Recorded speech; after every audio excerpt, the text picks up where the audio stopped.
Hola, it's Jessica here. I'm so happy to share with you my backyard redo. I want to inspire you to do your backyard yourself on a budget, and I was able to start my summer off by getting quotes from landscapers. They're about $8,000 to $10,000.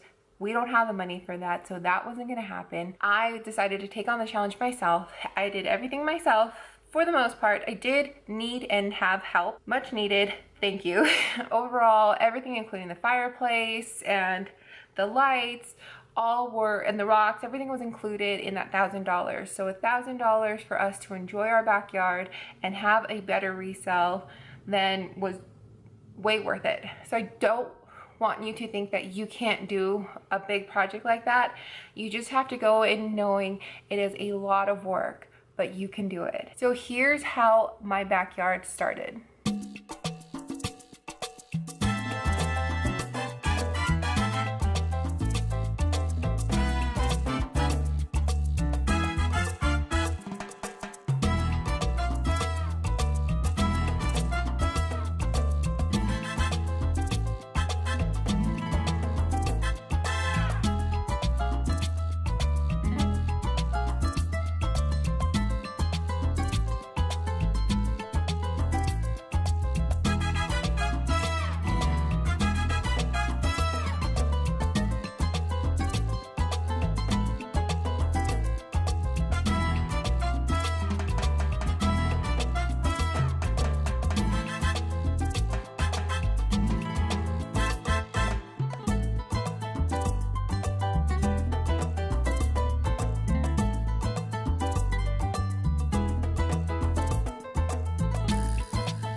First thing I had to do was dig up everything. Dig up all the weeds, dig up all that trash or whatever it was along the house, the side of the house, the pathway, the side where the trees are. As I'm digging up, I'm flattening out. Keep in mind that I kept the grade of the angle going away from the house so that the water will still flow correctly. And then after I flatten everything out, I use weed blocking fabric and I covered the area, and I use these landscape pins to keep that fabric down. And then you see these blocks that were literally just sitting on the side of our house from the previous owner. I used them to trim out the trees in the back, so I just really wanted to reuse what I had on hand. I then purchased 5 tons of rock and had help from 4 awesome people to fill in this rock. I also added rubber mulch around each tree and uplit each tree using solar lights. And then this rock that was the old pathway that was crooked and not centered and no barrier, so there's weeds in between, I just reused that as more of a decorative accent to this pathway that we kind of have that was just full of weeds. After I laid down those rocks, I then began filling in with the rubber mulch that I found at Costco. Now the reason we chose rubber mulch was because of the wind speeds over here and because of the intense weather that we get here, so it definitely would hold up better than the wood mulch. Now going back to this pathway, I keep showing you this picture, but now I'm actually gonna redo this pathway. And these are some of the materials that I chose. I ended up going with a no dig edging that I found at Home Depot. So this paver stand was actually the best option I had locally. Everything else just had 2 big chunks in it and I couldn't get an even lay. So as I laid this down, I compacted it and then I used a straight edge, which was just like a stick, and kind of combed through to even out, keeping the grade of the land so that the water can flow. I then began to dry fit the stone down, and as I did that, I did notice that the edging looked very wavy. So I bought extra stakes, straightened everything out, and reset everything before I actually set the pavers. So as I was dry fitting, I only had to make 3 cuts on 3 stones, and what I did was mark using a chalk and a straight edge my line, and if you have any imperfections you definitely want to make sure you cut that off. And then using my Dremel tool, I did have a diamond blade that was supposed to cut through stone. However, it only made it through one of these before it completely dulled out. So I ended up having to go buy a stone blade for my circular saw. After I got everything set as to where I would like it, I used paver set to actually set the stones so that they wouldn't shift around. I also wanted to show you the rain gutter. I did have the option to put it underground, but as I researched, there could be a lot of problems with that, so I just left it as is and let it flow over top. Picked it up when it needed to be out of the way and we were outside.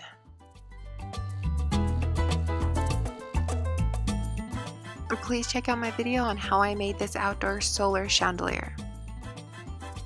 I added solar lights to this dog run by drilling a hole, taking the top off the solar lights and fitting them in there, as well as putting sealant around the seam, and they look great at night. Moving on to the patio, my husband and I had to actually seal off the top of that cornerstone seat because there were a ton of hornets living in there. So once we did that, we bought a fire pit to go in the corner and we can enjoy our s'mores. Then I created a seating area and I created the rug, I repainted the chairs, I created an umbrella stand and a side table, so check out those videos. I also made a dining outdoor table using scrap wood for us to sit and just enjoy our mountain view. And using leftover plywood, I created a cornhole game, so check out that video as well. So I actually made an outdoor movie screen last year as my summer project, but we didn't really get to enjoy it since the yard was not someplace we wanted to be. But this year we're definitely enjoying it much more, so I did want to show you a little bit of the footage that I had as I made the outdoor movie screen. So first I just took the measurement of the height of the post. I just used an existing post that we had just to minimize the project cost of it. So just cut to height, and then I used an end cap on one of the sides, tap that down, then a T on the other side, measure the distance between the two T's so I can cut the crossbar. And then I use a self-adhering hook and loop, which is like Velcro that attaches to itself, and wrapped it around the pole, wrapped it around my PVC pipe, and that was just to keep it in place and actually hold up the movie screen.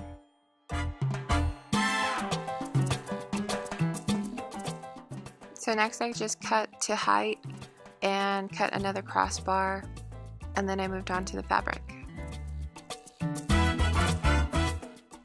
I ended up using a blackout fabric, and what I did was just fold over wrong sides touching on one of the edges and sewed down so that I had enough room to slide the pipe in.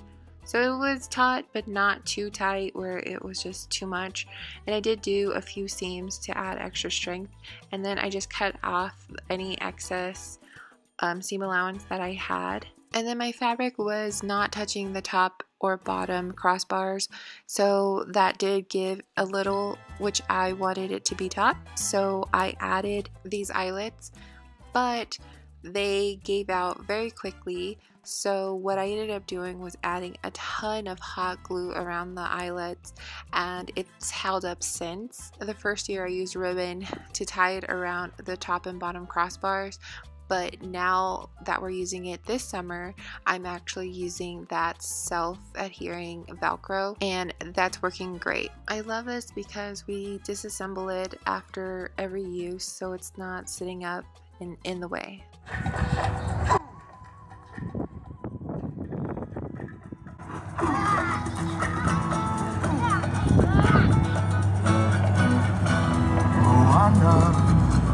Make way, make way. Moana, it's time you knew. The village of Motunui is all you need.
I really hope I inspired you to do your own backyard. Let me know what your plans are or what you have done this summer for your backyard. And please don't forget to thumb it, sub it, speak it, and spread it. It does help me. Thank you so much for watching. God bless. Bye-bye.